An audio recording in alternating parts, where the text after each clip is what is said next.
नमस्कार दोस्तों, स्वागत है आप सभी का पाथफाइंडर पर। जर्मनी ने भारत को एक बार फिर से लुभाने की कोशिश करी है और इस बार उन्होंने अपने ऑफर में ये कहा है कि हम लोग भारत को ट्रांसफर ऑफ टेक्नोलॉजी करने के लिए भी तैयार हैं। बस केवल एक ही चीज़ है कि जो $7 बिलियन वाली सबमरीन डील है, जिसके तहत भारत अपनी नई सबमरीन्स को बनाने वाला है, वो वाली जो डील है वो बस जर्मनी को दे दी जाए। इतना ही नहीं, उन्होंने बल्कि भारत को लुभाने के लिए एक डेडिकेटेड पेपर है जो कि इंडिया को ध्यान में रखते हुए उन्होंने पेपर को तैयार किया है और उसमें भी उन्होंने यही बात कही है, हम चाहते हैं कि इंडिया जर्मनी की आर्म्स कंपनीज पे ज़्यादा रिलाय करे और हम ये भी चाहते हैं कि इंडिया जो है वो रशिया से अब अपने हथियार खरीदना बंद कर दे। लेकिन दोस्तों, जर्मनी के इस ऑफर को लेकर इंडिया ने एक तरीके से रिटॉर्ट किया है और बल्कि इंडिया ने जर्मनी को याद करवाया है कि याद कीजिए,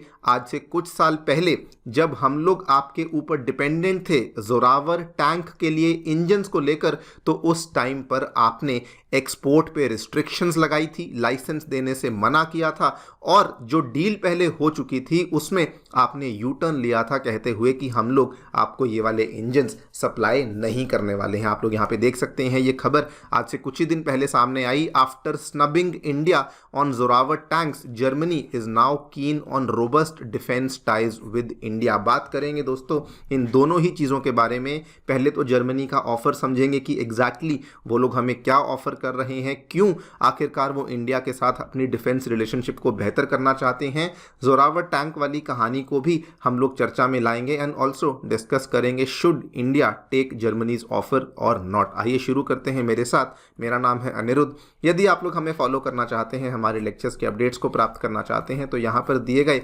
टेलीग्राम चैनल्स के माध्यम से ऐसा कर सकते हैं। दोस्तों, आगे बढ़ने से पहले बताना चाहूँगा कि अनअकैडमी ने 2026 और 27 के लिए जो यूपीएससी बैचेज हैं उनको अनाउंस कर दिया है और आप लोग हमारे ऑफलाइन सेंटर्स में इन बैचेज में एनरोल कर सकते हैं केवल और केवल 80,000 रुपीज़ में। हमारे जो ऑफलाइन सेंटर्स हैं नई दिल्ली के करोलबाग, नई दिल्ली के मुखर्जी नगर, उत्तर प्रदेश के प्रयागराज एवं बिहार के पटना में आ चुके हैं और आपको इन सेंटर्स में जीएस के साथ साथ सीसैट, ऐसे writing classes, current affairs coverage जैसी जो सेवाएं हैं ये भी अवेलेबल करवाई जाएंगी। फिर भी कोई डाउट है, कोई भी क्वेरी है, आप लोग हमारे सेंटर को विजिट कर सकते हैं या फिर नीचे दिए गए इन फोन नंबर्स पर फ़ोन भी कर सकते हैं। फ्री स्टडी मटेरियल पाने के लिए हमारी नई ऐप को डाउनलोड कर सकते हैं, इसका लिंक भी डिस्क्रिप्शन बॉक्स में नीचे दिया गया है। All right, so directly coming to the point, पहली बार ऐसा हमें देखने को मिला है कि जर्मनी ने एक डेडिकेटेड पेपर अनाउंस किया है इंडिया को लेकर और उस पेपर के अंदर भी एक डेडिकेटेड डिफेंस का सेक्शन है जो कि यहाँ पर उसके अंदर इंक्लूड किया गया है। आप लोग यहाँ पे देखिए, जो स्ट्रैटेजी पेपर जो कि अनाउंस किया गया है उसका टाइटल ही ये है, फोकस ऑन इंडिया, और उसमें जो नंबर 1 बात हुई है वो फॉरेन पॉलिसी की हुई है। नंबर 2 जो उसमें बात हुई है ये डिफेंस की पार्टनरशिप को लेकर बात हुई है एंड उसमें पेपर में कहा गया है कि जर्मनी इंडिया का कॉमन गोल है of defending the order and it's principles वगैरह वगैरह। बेसिकली अगर मैं आपको सार बताऊं तो यही कहा गया है, जर्मनी चाहता है कि वो इंडिया के साथ अपनी डिफेंस रिलेशनशिप को और भी ज़्यादा मजबूत कर सके। और अगर हम उसकी समरी देखें तो मेनली 3 बातों का जिक्र किया है। जर्मनी चाहता है कि इंडिया के साथ और जॉइंट डिफेंस एक्सरसाइजेस कंडक्ट करी जाएं और ज़्यादा ट्रेनिंग एक्सचेंजेस कंडक्ट करे जाएं एंड दोनों देशों के बीच में और डिफेंस डील्स के लिए जर्मनी ने यह भी अनाउंस किया है कि वो जल्दी ही जो गुरुग्राम में आईएफसी का ऑफिस है, इंटरनेशनल फाइनेंशियल सेंटर का ऑफिस है, वहाँ पर एक जर्मन ऑफिसर को भी वहाँ पे स्टेशन करने वाले हैं, जिससे कि दोनों देशों के बीच की जो डील्स हैं ये और भी ज़्यादा तेज़ी से आगे बढ़ सकें। सवाल ये आता है कि जर्मनी की यहाँ पे इंटेंशन क्या है। पहली चीज़ तो देखिए, एटलीस्ट जो वो पेपर में कहते हैं, उन्होंने कहा है कि हम लोग चाहते हैं कि इंडिया की जो डिपेंडेंस है वो रूस के ऊपर पहले कम हो और धीरे धीरे ख़त्म हो जाए। एंड जर्मनी ने एक तरीके से आश्वासन दिया है कि हम लोग इसको इसलिए बढ़ाना चाहते हैं सो दैट जो इंडिया का एक्सेस है to the Germany arms supplies ये बढ़ सके, और बल्कि उन्होंने ये भी कहा है कि जो भी अगर कोई पुराने एक्सपोर्ट रिस्ट्रिक्शंस थे, एक्सपोर्ट कंट्रोल्स थे, उनको भी अब हम लोग यहाँ पर क्लियर करने वाले हैं। लेकिन दोस्तों अगर हम लोग यहाँ पे रियल इंटेंशंस की बात करें तो वो मेनली दो आती हैं। देखिए, जर्मनी ने इंडिया को 2023-24 में $166 मिलियन के आसपास के डिफेंस सिस्टम्स बेचे हैं, लेकिन जर्मनी का ये कहना है कि ये आंकड़ा बहुत ही कम है और इसको हम लोग बढ़ाना चाहते हैं बिकॉज इंडिया की डिफेंस मार्केट बहुत तेजी से बढ़ रही है। दूसरा जो सबसे मेन रीजन है that is the $7 billion submarine deal, जो कि आपको मालूम होगा इंडिया ने प्रोजेक्ट 75I के तहत जो सबमरीन्स को बनाने की हमारी जो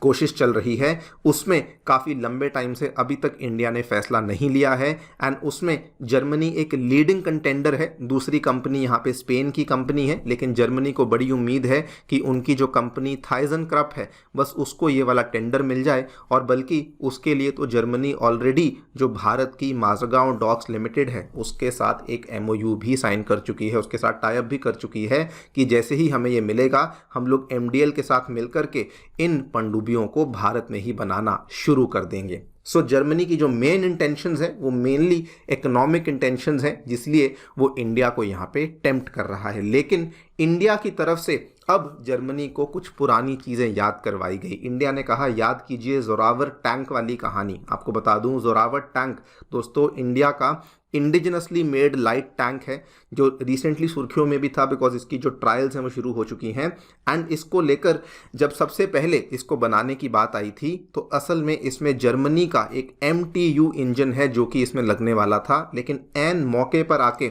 जर्मनी गवर्नमेंट ने ये इंजन को पहले डिले किया और बाद में उस इंजन को देने से इनकार ही कर दिया, जिसकी वजह से हमें पहले तो बिकॉज डिले हुआ तो सारी हमारा जो इसका प्रोडक्शन था, डेवलपमेंट था, उसमें दिक्कतें आई, एंड अल्टीमेटली इंडिया को अमेरिका से कमिंस इंजन प्रोक्योर करना पड़ा, जिसकी वजह से अगेन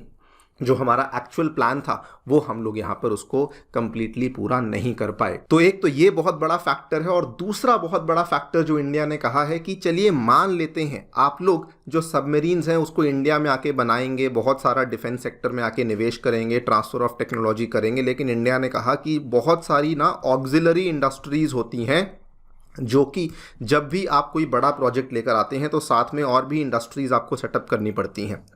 आम तौर पे वेस्टर्न कंट्रीज़ या फिर जर्मनी जैसी कंट्रीज़ क्या करती हैं, उस केस में टेक्नोलॉजी ट्रांसफ़र जो करती हैं वो वहाँ पे इनकार कर देती हैं, जिसका काफ़ी नुकसान इंडिया को होता है। स्पेसिफिकली हमारे MSME सेक्टर को उसका काफ़ी नुकसान भुगतना पड़ता है। देखा जाए तो इंडिया के जो रीज़न्स हैं वो बिल्कुल सही हैं, बिकॉज अगर आप क्लियरली देखें जर्मनी जो ये ऑफ़र कर रही है उनके मेन दो ही एजेंडाज़ हैं। पहला इकोनॉमिक रीजन्स जो हम डिस्कस कर चुके हैं, दूसरा वो मेनली इंडो पैसिफिक में अपनी पकड़ मजबूत करना चाहते हैं, बिकॉज आज के जियोपॉलिटिकल टाइम में सबसे ज़्यादा क्रूशियल रीजन अगर कोई है तो वो केवल इंडो पैसिफिक का ही है, जिसकी वजह से जर्मनी यहाँ पर बहुत ज़्यादा अग्रेसिव हो चुकी है। इवन फ्रांस ले लो, अमेरिका ले लो, सभी इंडिया के साथ अपनी जो पार्टनरशिप है उसको बेटर करना चाहते हैं। अब देखिए क्या इंडिया को ये ऑफ़र लेना चाहिए, डिसीजन इंडिया का है, लेकिन इंडिया को बहुत ध्यान से चलना चाहिए, बिकॉज हम पहले भी जानते हैं वेस्ट बहुत मौका परस्त है, बहुत जल्दी बदल जाता है, जैसे उनको मौका मिलता है वैसे ही वो उस कंट्री के नज़दीक आने की कोशिश करते हैं, लेकिन जब उनका फ़ायदा नहीं होता तो वो उन कंट्रीज़ को जल्दी से पीछे भी छोड़ देते हैं। सो देखते हैं क्या होता है। बाकी आप लोग अपनी राय हमें डेफिनेटली बताएं कमेंट सेक्शन में। Thank you so much for listening, stay tuned and